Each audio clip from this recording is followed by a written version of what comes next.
I decided that I'm going to cut my month of hauling here because I don't want to end up like last month.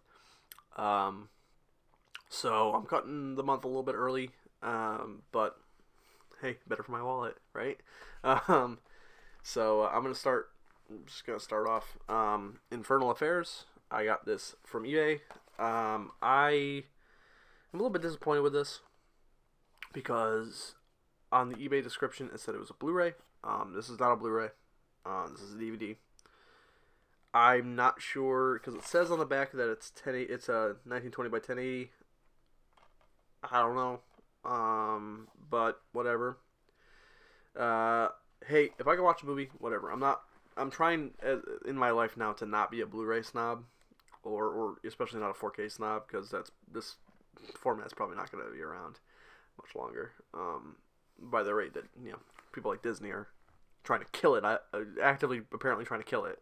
Um, but as long as I can watch the movie, that's what matters most to me. I'll buy a DVD if I can't find a Blu-ray of it, or if I can't find a Blu-ray of it cheap. So I'm fine with this being a DVD. I just don't like that that's kind of not what I was sold. My other thing was that this arrived broken. Um, the packaging, the case, the plastic case was cracked and kind of crushed actually a little bit. So I had to swap the case out for something else. And I'm not sure what's going on with the slipcover here because it opens up and it's just the cover again. But if you it's not. There was never any adherence. So I don't know what the point of this was. I don't know. I don't know what was going on with this. But yeah, I mean, I'm looking forward to watching that because I've never seen Infernal Affairs, and the same guy directed Extraordinary Mission, which I did watch recently, and I had a blast with that. So I'm hoping that this is I'm sure this is gonna be better because it's the movie that inspired The Departed. So I would have to assume it's better, but I'm looking forward to watching that one when I get around to it. All right, second off, is a Nolan film. I got two Nolan films this month because Tenet's coming out soon. It's already out for some people in certain territories. I am not risking my life to go to the theater to watch it. Sadly, not sadly. I'm glad I'm not gonna die, but I'm not risking my life to go to the theater to watch a movie right now. I'm gonna wait. I want to wait and hear how it goes as far as how the initiatives that people like AMC are setting up, how well they're going to work out before I try to do that. But I wanted to get into the Nolan mood, so I started off by buying Inception in 4K, the Steelbook. I wanted the Steelbook mostly because this cover is my favorite scene in the movie. But the important thing about this movie for me is that this is the movie that made me want to start getting into film. In a way in which I was looking at films as less than just, or more than just entertainment, and more so as pieces of art, things that you can analyze and you can actually discuss at length. Beyond just, oh, that action scene was cool, or oh, this was cool. It also is the movie that made me want to become a screenwriter and made me want to become a director. So, two dreams of mine that we'll see if they ever come true. But Inception was the movie for me that did that for me. So that's a very important film to me. It's also my fourth favorite film of all time. But yeah, that's a very important movie to me. Next one, another Nolan film, Interstellar. I also adore this movie. I think this is my second favorite Nolan film. I had to rewatch it. But this is fantastic. I know when it released in 2014, it wasn't really people weren't wild about it, if I remember correctly. It was the first Nolan film that wasn't hailed as an absolute out and out classic instantly. It was lower on Rotten Tomatoes and whatever.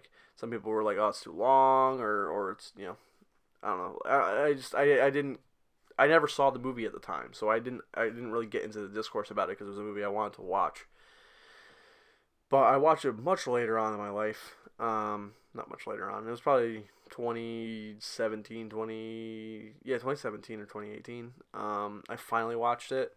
And I just fell in love with it. It's fantastic. And if this is not one of the best 4Ks ever, because I have not popped into my player yet. If this isn't one of the best 4Ks ever, that just sucks. That's insulting to the movie, because it deserves the best 4K ever. Because the visuals on display in Interstellar are absolutely magnificent. There's a lot of comparisons to 2001, and in some ways those are apt, in some ways they aren't. But visually, there's a lot to do with 4K. So I hope that 4K is good. I know I've watched videos on it. I don't remember necessarily what people were saying about it. But I'm hoping that's good. So next is there's an onslaught of DC shit. This is DC month for me. Kind of by accident, kind of not, because DC fandoms was yesterday. So it was kind of coincidental that I just started buying DC shit. Which, by the way, DC fandom was cool. All the panels were cool for the most part. Wasn't wild about the Flash panel. Thought it was kind of cringy. But there's cool stuff revealed in that panel. But Shazam was fucking cool. Really funny. Snyder Cut was cool. Didn't really like the music choice for the trailer. A lot of people are saying that. All it made me think of was the sex scene in Watchmen. I don't really want to think about Patrick Wilson piping Silk Spectre when I'm trying to watch Justice League trailer. That's just me personally. But it all led up to Batman. Batman was absolutely incredible. I was screaming in my bedroom watching that trailer because it was fantastic. I cannot wait for that movie. That might be my most anticipated film of next year now, because it looks fantastic. I saw a lot of people drawing comparisons to David Fincher's Seven, especially like visually, and obviously it seems like it's a serial killer kind of situation where Riddler's a serial killer. Yes, I'm down. Let's go. It sounds like it's gonna be a detective story finally. We haven't had one of those for Batman yet, so I'm hyped. But anyways, moving on to the actual movies, which is what everyone's here for. I picked up Man of Steel. I love Man of Steel. I think Man of Steel is a great film. I know a lot of people don't like it. I get it. I know a lot of people wanted a more traditional Superman. I get it. But I do think there's enough of an adherence to Superman as a character in this film that it very much works for me. And it's a visually beautiful movie from a cinematography standpoint. I do take issue with the color grading, which I hear actually this looks better than the versions that I would have watched. The past versions, I hear the color is a lot better. We'll see. I still haven't popped this in yet. I want to do a DCEU rewatch now, especially because the Snyder Cut's not right around the corner. It's in 2021. They haven't said when it's coming out in 2021 yet. But I'm gonna rewatch these movies, whatever. It's kind of why I bought them. Also, I just wanted to get all the DCEU films in 4K, and I am close. I just have one more. I just have to get Suicide Squad, which I don't want to pay money for at all. But oh well. Hopefully I can get it cheap. Okay, next one. I have a review for this movie on my channel back when it released. I don't like that review because it's very long. It's unnecessarily long. But whatever. I'll probably redo a review eventually. It's Batman v Superman, the Ultimate Edition. Batman v Superman was an incredibly disappointing film for me in the theater. Because at the time, Man of Steel was my favorite comic book film. And I just lost my mind watching Man of Steel. And Batman v Superman just was not what I was looking for at all. But there were things about it I liked. I love Ben Affleck as Batman. I don't like some of the things they did with his character. I know a lot of people make the argument, oh well, it's more interesting because it's a Batman who's lost faith. It's like, okay, cool, but like that's Batman doesn't kill people. Like it's a running joke at this point, but like that breaks the character fundamentally, in my opinion. It's not that you can't make that work. I just don't think they did. Like you could make that version of a character fascinating, and they tug at some strings that are interesting. But the problem is it's a Batman and a Superman movie, and it's a Justice League setup film that it does not have time to deal with the things that it needs to deal with. And even Superman feels like he gets pushed to the back burner a lot. And it's arguably his sequel too. And I don't really care for what they did with Superman in this movie, and his big sacrifice at the end is. It's a well scored scene. I can say that for sure, because the score for that scene is fantastic. The score in this movie in general is fucking really good. But that being said, in the Ultimate Edition, this movie's a lot more coherent. That coherent doesn't necessarily mean better, but I do think it's a movie that makes a lot more sense. They put an entire storyline back into the film. That kind of makes things make a little bit more sense. It doesn't feel quite as disjointed and discombobulated. But I've grown to like this a little bit more as I've rewatched it. But I'm still not wild about Batman vs Superman. I probably still have it at like a 6.5. But it's due for a rewatch. I'll get to it eventually. It's 3 hours though. Like I'm not gonna watch the theatrical cut ever again. Let's be honest. I'm not gonna watch it because it's not good. At least Batman vs Superman's Ultimate Cut is a coherent film that I can watch. But I'll get there when I get there, and maybe I'll re-review it because my review's an hour long and it's unnecessary. Next DC film, and we're not even halfway. Deathstroke, Knights and Dragons. I did actually see this, and you know what? I dug the hell out of this. I thought this was pretty good. I do have some issues, specifically surrounding the character of Lady Shiva, because they kind of treat her like a wimp, and she's the best. She's arguably the best fighter in the DC universe. There's some stuff with her I did not like, but there's some really great action. I love Michael Chiklis' voice as Slade. He sounds pretty pitch perfect. There's some dialogue that's a little wonky, but I had a blast with it, and it was a gleefully bloody time. And it reminded me in that way. It reminded me in that way of like Mortal Kombat, that Mortal Kombat movie that came out this year, where it's just so bloody, and I love it. Like it's just so much fun. But yeah, that was a blast. I definitely recommend watching it, even though I don't really like what they did with Lady Shiva. But I definitely still recommend it. All right, next one's a big one for me. It's Batman Beyond, the complete series on Blu-ray. I have the DVD set that they released like 3 years ago or whatever, but I needed the Blu-ray because I've been watching this on DCU and it looks fantastic. Batman Beyond is a very important show to me.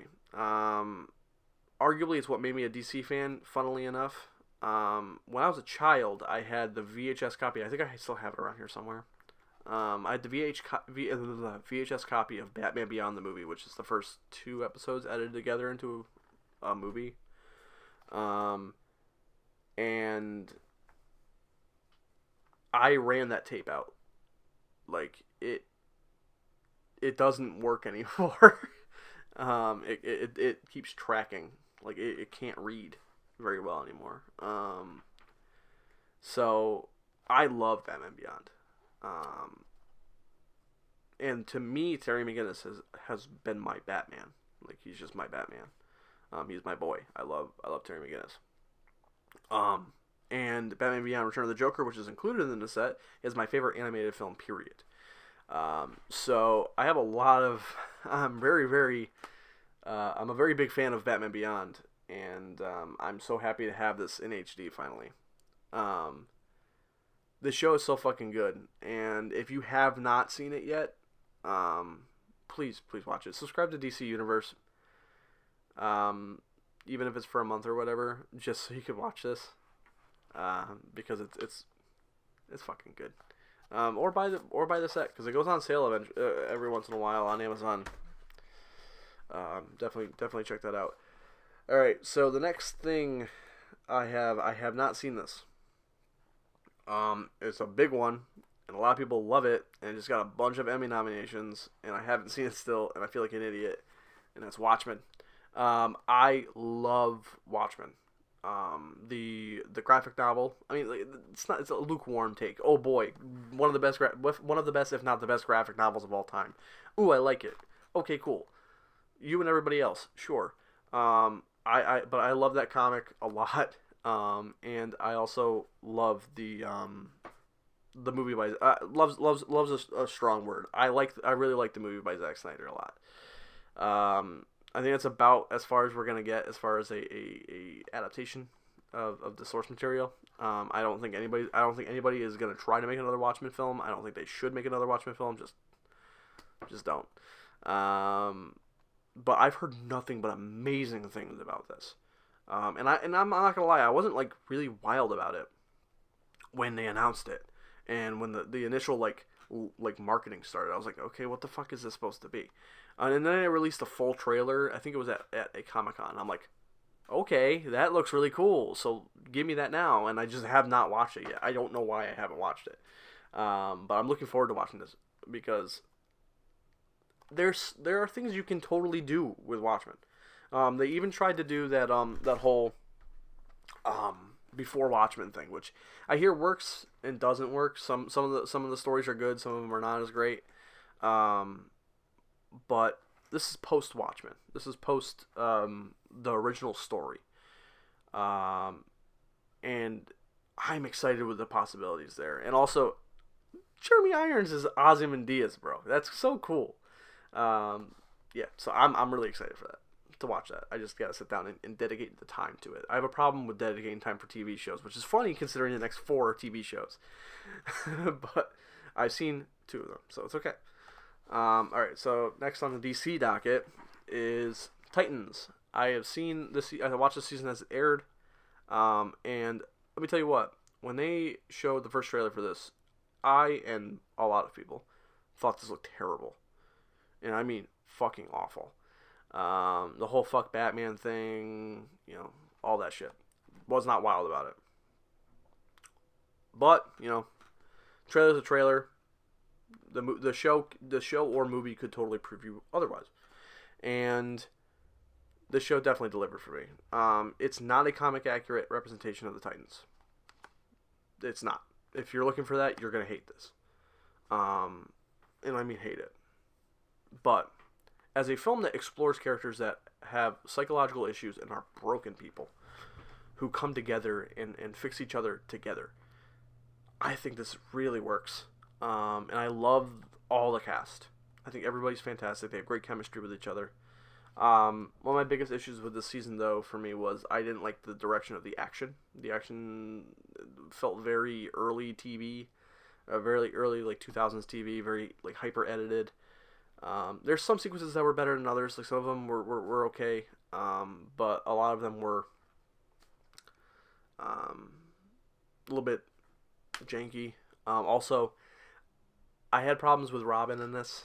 I think, I'm all for trying to do different interpretations, but he borderline murders people in this. And they kind of skirt by it like it doesn't happen. But he definitely does murder. Like, there's some of the things that he does where it's like, they definitely died. And the writers treat it as like, oh, if we don't acknowledge that they're dead, they're not dead. Which I don't like it when people do that. Because it's like, yeah, I'm not stupid. Like, you stomped on his neck and broke his neck. Like, he's probably fucking dead. So, and be throwing like, his fucking throwing stars into people's foreheads, and it's like, oh, they pulled it out. It's like, okay, that doesn't, okay, whatever, that doesn't track very well, but whatever. But that's kind of like small shit, though, considering that the rest of the show's so well written and all the acting's fantastic. Alright, Titan Season 2. At the beginning of the season, I said, oh, this is an improvement. And it went downhill after about mid-season. Because some of the things they chose to do with certain characters, specifically Gar, Beast Boy, and some of the stuff they did with Dick Grayson, I just could not get behind. Some of the choices towards the end of the season, I mean, like, it's no secret at this point he's Nightwing now, or he becomes Nightwing during the season. But the way he becomes Nightwing, I hate. The final fight with Deathstroke is terrible. What they do to Gar is, I don't like it. And same thing with Hawk and Dove. I don't like some of the things that they do with some of these characters. But there's some great action, some pretty great character stuff. They widen the scope of this universe. They show you there's a lot more to it, a lot more to see.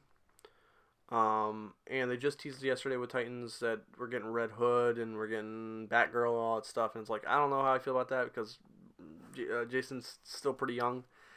And he didn't die. So I don't know why he's becoming a Red Hood. But whatever. And also apparently Barbara Gordon's commissioner, which, okay, that's weird.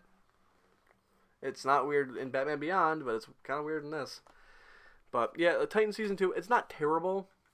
But it definitely, like, some people were like, oh man, this is definitely better. It's like, I don't know, it's better. I think I might still like Season 1 better. I think it's a little bit tighter. Okay, enough about that. Next one, Swamp Thing. I haven't watched this yet. I want to watch it really badly, which is why I bought it. This show got fucked though. Like, what happened with it, considering its whole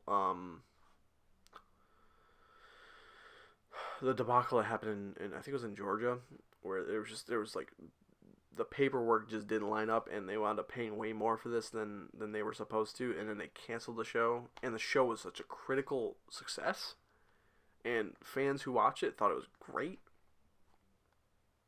That really sucks. And I'm gonna watch this, and if I like it, it's gonna suck even more because now I know it's great. But I haven't watched this yet. I don't know a whole lot about Swamp Thing. I'm not gonna lie. You know, like, I read comics. I haven't read Swamp Thing though. So I've only read things that he's appeared in, like Constantine, Hellblazer. But I don't know much about the character, but I definitely want to watch that show. And looking at the costume design, or not costume design, the creature design for Swamp Thing, he looks fucking amazing. And everyone says this is like DC's horror TV show, and it's like, that's great. I'm so glad we have one of those, but now it's gone. Same way, I mean, like, we had Constantine too, and Constantine kind of wrote a bit of that line at one point too, and that got canceled too. So it's like, okay, well, fuck me then, I guess. All right, next one. I mean, this was gonna happen. You saw the last three. Doom Patrol Season 1. I have seen half of this season, and it is most likely, I'd have to say, probably the greatest, one of the greatest comic book shows ever. This show is bonkers, and I love it. It's really funny. Crazy off the wall shit happens in this. And I haven't even gotten to some of the crazy stuff that happens towards the end of the season. Like with the guy who flexes and makes everybody fucking come. Like, that's hilarious. But I've heard Season 2 is great. I'm sure they're getting a Season 3. Because everyone loves this damn show. But yeah, I'm looking forward to finishing that show up. DC Universe has been doing, in my opinion, has done a pretty damn good job of putting out some really good content. I haven't watched Stargirl yet, but that's moving to CW anyways, which means they're going to ruin it probably. But people are saying that's pretty good. And I haven't gotten to watch the Young Justice revival that they did, but I've heard nothing but good things. They seem to have not missed yet, and now they're going to die, so I guess they're going to miss now. Alright, still keeping in the vein of superheroes. Gundala, or Gundala, I don't know how to pronounce it, sorry. I literally picked this up because it's a mix between like a superhero film and like a raid style action film. And yeah, that's an apt description. This is really good. I was really surprised by this when I watched it. I was not expecting to enjoy this nearly as much as I did. Apparently, this is the start of a cinematic universe. I had no idea about that when I went into it. I had no idea that this was one of a group of characters that is in Indonesian pop culture. I had no idea that these people existed. But this apparently did pretty well, and they're moving forward with a sequel and other films within the universe. That's cool. I'm all in, man. I'll watch all of these. I don't give a shit. I don't know anything about the characters. I can't even find the comics to buy them and read them. So I would assume they're not translated. But yeah, watch Gundala or Gundala. I don't know how to pronounce it. I'm so sorry. I'm gonna settle on Gundala. Watch Gundala. It's so good. Alright. One I haven't watched, I literally got this because it was $10. And I'm a fan of the overall franchise. And that's Hobbs and Shaw. I still haven't seen this. I think this was come out last year or something. I haven't seen this. Every time I look at it on my my shelf, I'm like, I should watch that sometime, and I just don't. So I wonder how much I really care about watching this. But I love, I love all the cast in this. I love The Rock. I love Jason Statham. I love their chemistry with each other. I love Vanessa Kirby. She was fantastic in Mission Impossible Fallout. Yeah, I'm definitely in on the, and Idris Elba. Idris Elba is one of the best actors working today. So I'm all in on this. I just haven't pulled the trigger on watching it. And it's also 2 hours and 20 minutes almost. So it's like it's a long movie, man. Like, it's not that long. I've watched longer, but it's like I gotta dedicate time to that. It's directed by David Leitch. David Leitch is a great director, a great action director. He directed the shit out of Atomic Blonde. He did a great job with Deadpool 2. So there's potential for me to really enjoy that, and I like the Fast and the Furious movies. So I'll get to it. All right, next one, Predestination. This is a movie I have wanted to see for a long time because I am a huge fan of Daybreakers. Daybreakers is such an underappreciated film, in my opinion. Also, Ethan Hawke is one of my favorite actors. He actually might be my second favorite actor behind Tom Hardy. So I really wanted to see this. So I picked this up. It was really cheap. I'm gonna watch this soon for sure. I'm serious. If I ever get to a point where I or I make enough money, I'm gonna make a T-shirt that says that. I'm gonna watch this soon because I say that all the fucking time and I don't watch it. So I do want to watch this soon though. I am serious. I am fully serious. But yeah. I'm looking forward to this. I remember when this came out, I was like, oh, like, it's not like Looper, but it's that kind of like serious, provocative, time travel kind of action film. From the look of it, I don't know if it's really an action film. I haven't seen it yet, but I'm so looking forward to watching that. That's been a long time coming for me. Another one I'm looking forward to watching eventually when I stop being stupid and stop saying that I want to watch something and then I actually watch it. That is Scary Stories to Tell in the Dark. I held out hard for this because I wanted this Steelbook because I thought it was just one of the most beautiful things I've ever seen. Like, this is stunning. But this was so expensive for so long. And then I went to Best Buy one day and this was cheaper than the 4K, the normal 4K. So I guess I just wanted to get rid of these because they just couldn't sell them off. Works for me. I've heard great things about this. I heard it's a bit more like aimed at like younger audiences, not young audiences because it's still a PG-13 film. But like it's not aimed at people who like it, or Hostel or something. Like it's more so of like a more accessible horror film.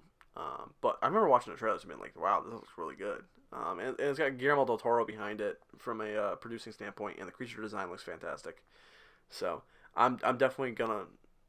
I'm not gonna say that again. God damn it. But yeah, I'm looking forward to this one. This is just a beautiful steelbook. This is a legit work of art. Like, this looks fantastic. All right, after this one, there's one more. So shorter video this time. Not by much, but actually no, by a bit, by 20 minutes. I saw The Devil. This is my favorite revenge film ever. I think this is a movie. If you've never seen this, please watch this. It's not for the squeamish. If you can't handle violence, steer away. But I think if you're watching a revenge movie, you probably handle violence fine. But this I'm not gonna lie. When I saw this as a teenager, probably when I was like 14 or 15. This was more than I was expecting. Okay, like I've never been squeamish about violence in movies, but I knew nothing about this movie when I watched it. I just saw it. The devil, the title struck me, and I watched it on Netflix, and the poster or whatever struck me, and I'm like, oh, and also has the guy who played Storm Shadow in G.I. Joe in it, and at that time I was a fan of the G.I. Joe movie, which, yikes, now, but Byung-Hun Lee is one of my favorite actors now at this point, and and I wanted to watch it. Ooh, voice crack. So I sat down and watched it, and I was appalled at first. I was like, holy shit. Like, there's a lot of violence in this movie, and it's quite scary. Sometimes what happens. But if you know nothing about the movie, I don't want to spoil anything for you, but there is a certain story loop to this movie that I was not expecting, that makes this kind of unique as a revenge film for me. But it's directed by Kim Ji-woon, who is my favorite Korean director. He directed also The Age of Shadows, which I believe was nominated for a Academy Award for Best Foreign Film, which is just an amazing film. I think he also did A Bittersweet Life, I think was the name of the title. The name of the film.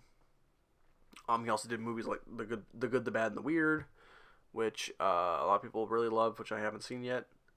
And he also did the Arnold Schwarzenegger film The Last Stand, which I think, as far as a American action film is concerned, I was pretty surprised by how good that was. It's an American action film, but it's directed by Kim Ji-woon, and like, just, you can tell it's directed by him because the camera work is way better than most things that come out of the United States. So that's a great movie. Please watch that. That might be my top 25 favorite movies ever made. It's such a great movie. All the performances are fantastic. The villain is actually the main character from the main actor from Old Boy, and he might be my favorite villain. Period. He's just amazing. I could talk about that movie for hours. I'm just gonna try not to do that. So the final one that I have is Uncut Gems. I saw this in the theater. Right before the Oscars released their nominations, and I thought he was a lock, man. I thought Sandler was totally a lock for a Best Actor nomination. Good job, Academy. But Uncut Gems is fucking amazing. I think I like Good Time with Robert Pattinson slightly more, but Uncut Gems, man. It's on Netflix, if I remember correctly. Please watch it. It is a monumental achievement for Sandler. His performance is just amazing.